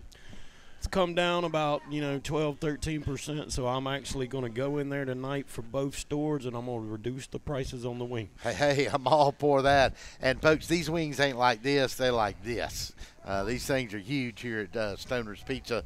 So that's always good news. New Year's. Late Christmas present for everybody. There you go. All these southern folks around here, we can certainly eat a lot of wings. And I like to pass the, savings on to them. I not trying to price gouge. That's right. And then that's what brings folks in the doors. All right, so got that going on. We got basketball season kicked off. You're doing some stuff with some of the local schools as well, still doing that, and going to continue that through after the first of the year. And then we'll roll through college bowl season and turn the year. We'll do a little basketball, and then we'll get ready for some baseball and arena football. There you go. So we got that coming up on the agenda in making this year. All right, so the SEC and bowl games. Missouri played Texas yesterday. Drew Lock played his last game at Missouri. You think going to go to the NFL? I think it might do him to hang around another year. I would think so too. I mean, he's already been told by the scouts that maybe he ought to come back and play another year. I don't know. I mean, the Missouri is a weird school. I can't really put. They've been through a lot of turmoil up there, politically, socially, athletically. I just don't know what's going to happen with Missouri. I haven't seen him really high on any draft list. No. He's certainly got the physical tools to play in the NFL, no doubt about it. Yes, but I think he needs to come back for another year, show him that he can even produce more, and maybe he'll rise his draft stock some. Yeah, I agree too. Let's give you an update on this. Oklahoma State has scored again. They lead now 27-14 over Virginia Tech in that bowl game, and they are in the third quarter on that play. So Oklahoma State has now come out of the break. They had a 13-7 lead at the half. They now lead at 27-14. All right, let's go ahead and start talking about these college football playoffs games. We'll do it opposite with you. We'll get the Alabama-Clemson pick last. Georgia and Oklahoma, what do you see in this football game? Well, I think that Georgia, they're going to have to put some kind of pressure on, Baker Mayfield. And sure. If they can do that and maybe, make him work his way down the field instead of being that gunslinger, getting them big plays, they can stay in the game and beat Oklahoma. But if they are letting him run wild, I think it's going to be kind of over with. Like everybody's been saying, run the ball, throw some conservative passes, try to, just march it down the field and keep him on the sidelines. Yeah, I mean, I think that's the key to the game for Georgia's defense is get him 3 and out, or get him, get him 6 and out at least. Yeah. Don't let him strike you quick and early and hard, and if you do that, then I think Georgia can slow the game down. They can run it with those big running backs they got. Jake Fromm can throw it a little bit in a controlled passing game. And I think that Oklahoma defense will wilt a little bit. And then if that happens, Georgia's going to break off some big runs, and they got a capability of going up in that game. Here's the thing, though. I think it's easier for Oklahoma to come back if they get down and score than it's going to be for Georgia to do that. Yeah, because, Mayfield, a very prolific passer, but I think if you get in the fourth quarter and it's close, I'm going to definitely, at that point, then I'm going to definitely have to really favor Georgia. Yeah, I think so too. If Oklahoma can't prove that they can pull away from Georgia in the game, then I think it comes down to the defensive play, and you got to give a tip of your hat to the Georgia Bulldogs if it comes to that. Yes, sir. All right, so let's move on to your game. Old Nick found a way to backdoor into the playoffs, and he's going to face Clemson for the third consecutive year. The first two, of course, were national championship games. What do you think about these two football teams that are playing each other this year as opposed to the two teams that have met each other the last 2 years? I don't think Alabama's defense is quite as talented, and they're beat up a little bit. But one of the big things that I see is there is no Deshaun Watson. Right. Because there was almost no defense in college football that could stop that man. Is Clemson's defense better this year than their defense was last year? I think it is, especially across the defensive line. They might have the best defensive line in the country. Yeah, I told somebody the other day, I think you've got 3 of the 4 best defensive lines in the country playing in this: Clemson, Alabama, Georgia, and the other one's probably Auburn. Yeah. And those are probably the 4 best defenses in the country, and I don't think there's any doubt about that. Jalen Hurts, has he suffered this year not having Lane Kiffin calling plays for him? I'm gonna say yes. Honestly, Lane Kiffin's one of the best, scheme planners, play callers. Saban might not have liked some of the stuff he done, but Lane is one of the best. If he could get past his little idiosyncrasies, yes, and brashness, right, cockiness, whatever you want to call it, he might turn into one of the greatest offensive minds in college football. I mean, he's already up there, but I think them things in his personality keep him from getting higher up. Not to get away from this game too much, let's go to Kiffin for a moment now. I talked to somebody today, and they believe that Kiffin just needs to go take another big job as an offensive coordinator. I think the guy stays 3 years down at Florida, International, Florida Atlantic, where the hell he's at down there, and I think he gets a big-time job, and I think he's successful at it. As a head coach? As a head coach. We'll have to see. He's going to have to mature. Exactly. And I think he has a little bit.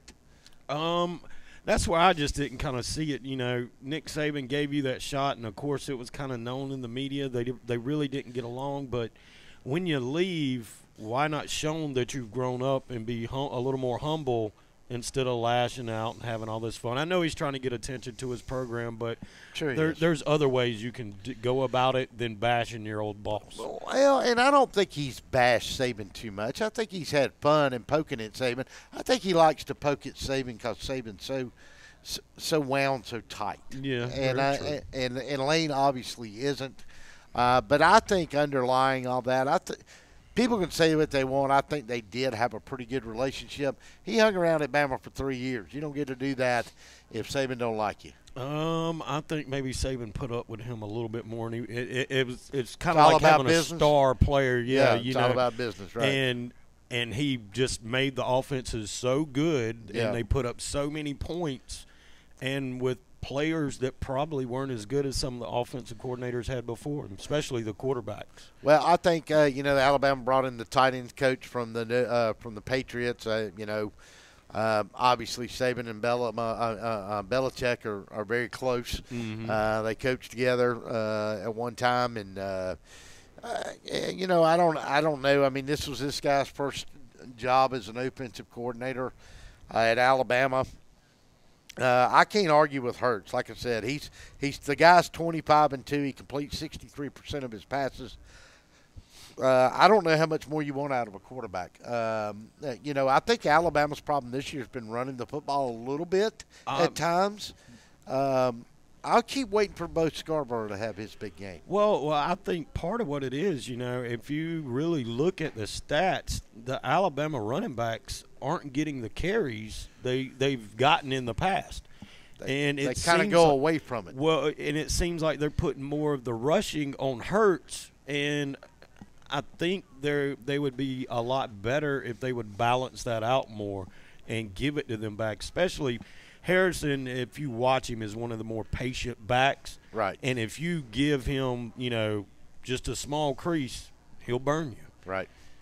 What about Scarborough's production this year? Any explanation why it's down, you think? I think in the offseason, Harrison worked out. He got a good bit better. And like I said, his patience, looking for that little hole, and it's just where Scarborough goes just a little full blast into the hole and tries to blow you up. That patience has made them look at Harrison a little more. I think Alabama is going to use Scarborough in this game as a battering ram, and I think he's going to lean on that Clemson defense, and Alabama's going to try to control the football. I don't think you're going to see a lot of passing from Jalen Hurts in this game. I think he's a capable passer. I think Alabama's probably going to, lean on those two running backs and not get away from them in a tight ball game like I saw him do a couple of times this year. I just think you go into this game, you give Alabama 30 days, Nick Saban 30 days to get ready for you, you're in trouble. Yeah. You know, Dabo's a great coach, and he's done a phenomenal job at Clemson. There's nobody that can argue that. And there are some Alabama people, a lot of Alabama people, that when Nick hangs it up would like to see Dabo come to Alabama. I think Alabama this year, you know, he's always played them a week. He's played them in 2 national championships. So he only had a week to get ready for him. Yeah. Now he's had 30 days to get ready for him. Well, and both times he had to prepare for Deshaun Watson too, which is near impossible. Yeah, that's right. You know, he was a Cam-esque kind of quarterback. You know, he's just not a guy you can scheme for that good because he's such an innovator. I think at the college level he was even, you know, as far as Cam was a better runner at the college level, but Watson was a better passer and defense reader at the college level. Maybe, but I just think, you know, they were both winners. And, yeah, exactly. They were game changers on the field. Cam, to me, the biggest difference between them, you know, I think Deshaun Watson, you know, read defense a little better and passed the ball a little better, but Cam was such a beast and could just run over guys and shed tackles like it was nothing, right. You know. Well, I mean, they were both very difficult quarterbacks to get ready for, and this kid at Clemson is, I know he got hurt in that Syracuse game, and that cost him a game. It cost them that game that night. I mean, I think there was a little bit of a anomaly what happened up in Syracuse, but I think both teams will be healthy. But I've got to lean toward the Tide in this one. How about a score on this one? Man, I honestly call this game a coin flip. Yep. You know, I can see either team winning. It's probably going to come down to who makes the most mistakes. Turns the ball over. Exactly. Now, Jalen Hurts, he's thrown 10 interceptions his whole career. He's thrown 1 this year. He hasn't turned the ball over. No, yeah, well, he fumbled a couple times, but for the most part, he does throwing not. the football, he hasn't made a mistake. Even fumbling, he don't turn the ball over. That's one thing. Sometimes I think it hurts him in the passing game.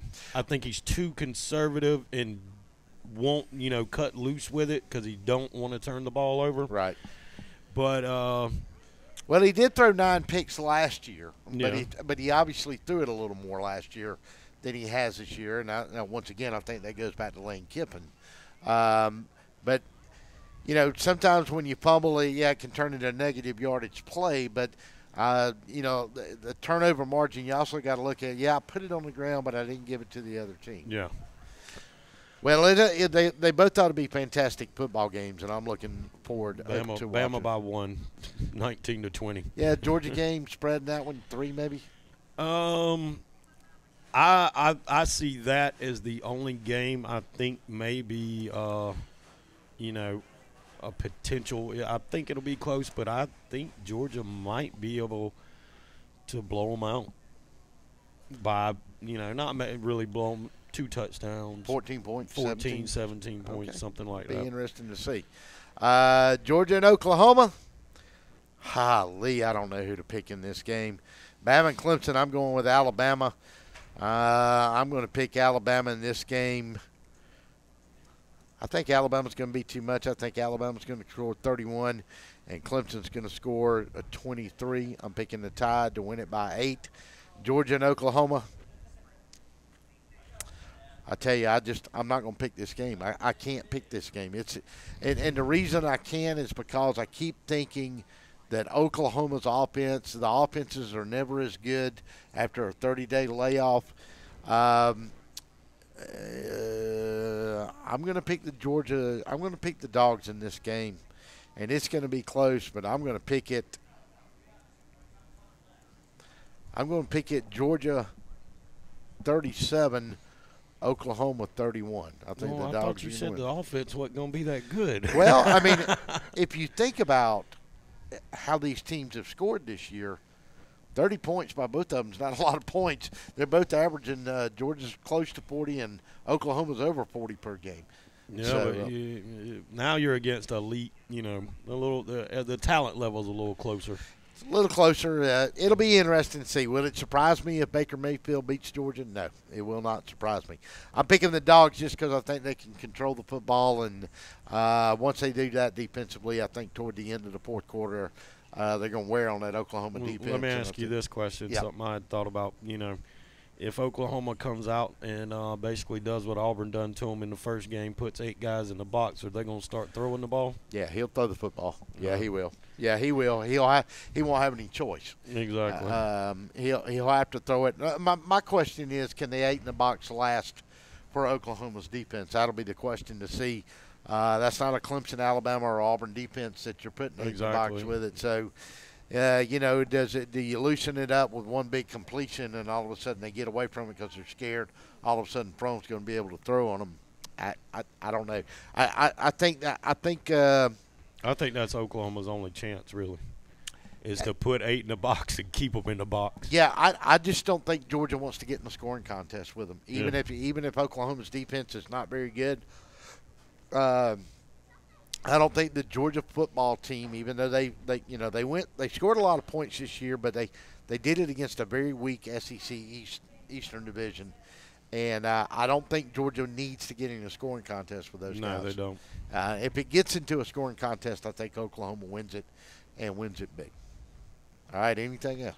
We're not going to talk about Auburn.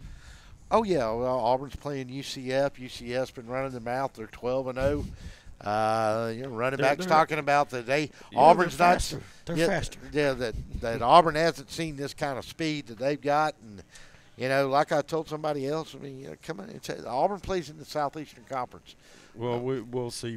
We have speed and size. Right, Not just speed. Yeah, exactly. I remember when Southeastern Conference teams play Oklahoma, play Wisconsin or Michigan State and those kind of teams, or Notre Dame's, and you got a guy that's 6'4", 6'5", 295, 300 pounds, but our guy that's the same size, he can outrun your guys by 10 yards in a 20-yard dash. Exactly. And that's the difference.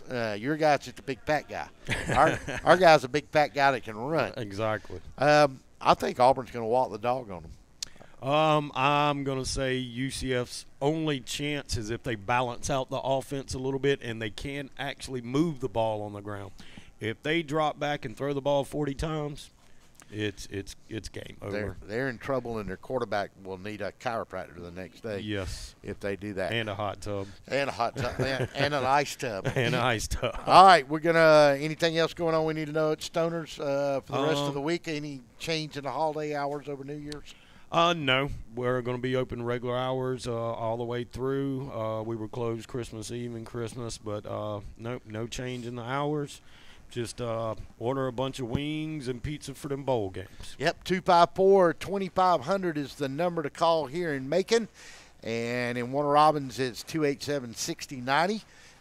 So a lot of bowl games, a lot of pizza and wing eating, and they'll deliver it to you, so you don't have to get out of the house. I think we're going to have some cold weather coming in here this weekend.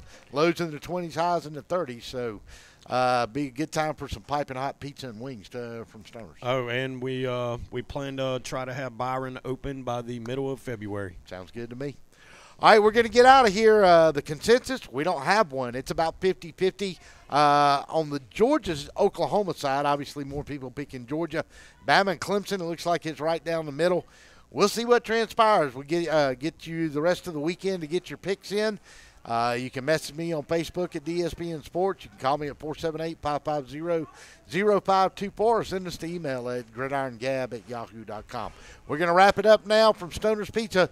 Enjoy the weekend. Enjoy bowl season. Happy New Year, everybody. We'll see you next Thursday night with one more pick'em for the national championship and your chance to get in the grand prize drawing. We're going to wrap it up from Stoner's Pizza here on Forsyth Road. We'll see you next Thursday night, everybody. Our time is up. We thank you for yours. Oh my, what a pizza pie! Take one bite and you'll say it too. In fact, take one bite of anything they cook at Stoner's Pizza Joint and they've got you. You'll immediately taste the difference because they make their dough daily, use only the finest cheese and top quality meats. Stoner's even cuts their vegetables fresh every day. Combine all that on the crisp crust taste of a stone oven, and in between bites you'll say, oh my, what a pizza pie! Stoner's Pizza Joint, Forsyth Road, Macon, and Houston Lake Road, Warner Robins.